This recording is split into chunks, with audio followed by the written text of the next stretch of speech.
Good afternoon. This presentation will be about my business game strategies. The first thing about my strategies, what I thought I would do I would start off by trying to increase an item in the current year to try to better off my results from the last year. And I did this with most of the options that we had. I tried to go up one to see maybe if going up would increase the revenue, the net income, or even achieve what the investor expectation was. I also tried to decrease to see if I could achieve this goal. With the contract part, I tried to rearrange contracts, lower contracts, increase the contract limitation of the amount I could spend each year on contracts. Some of the years I canceled out the contracts and added new ones. Some of the years I kept the same contracts and just renewed them over time. That was my strategy for the game, basically, to try to increase or decrease to see a change in my numbers from the previous year. My results were not that good as I expected them to be. With this strategy that I had, the net income and the net revenue did increase. However, my score on the game did not. It increased maybe by a couple of points, but it didn't show as much of an increase as the numbers did with the net income and net revenue.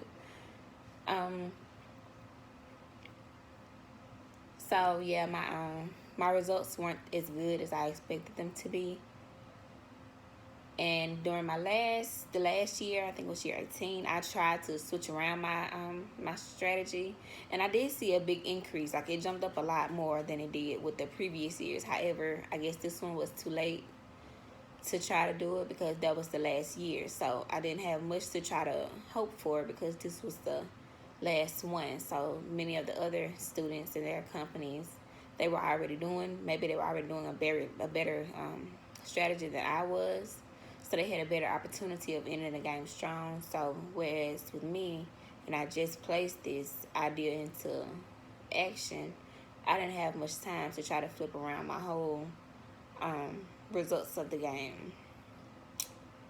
For the future, I would definitely recommend not to just focus on the ending numbers, such as net revenue income. I understand it is basically about trying to get more money than the others or this and that, but sometimes you have to get to other stuff in order to get to the money instead of just trying to jump straight to income, increasing income.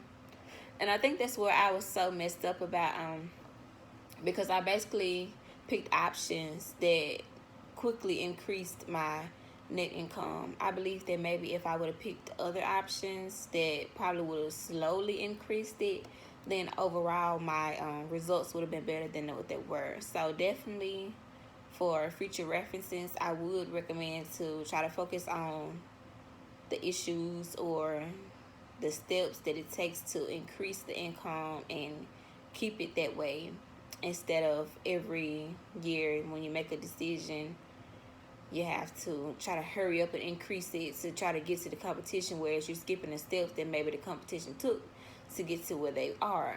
So this is definitely a reference that I would give to firms, because I'm sure there's a lot of firms out there who just focus on money and they try to hurry up and get to where their competition is and not knowing how the competition got there. So at the end of the day, it's not going to be the same results as the competition has. I really regret that I didn't start off doing this in the beginning. Well, actually, in the beginning, I think I was doing pretty good. After a while, it just kind of slowed down, and I started making the wrong decisions in the game. But I did learn, and I guess this is something that I would take with me when I go on and start my career in my job. I would know from this, like, sometimes you have to slow down and stop trying to take big steps at a time. Sometimes you have to take small steps in order to make bigger results than the big decisions would make. And that's all I have to say about my first presentation about the business game strategy.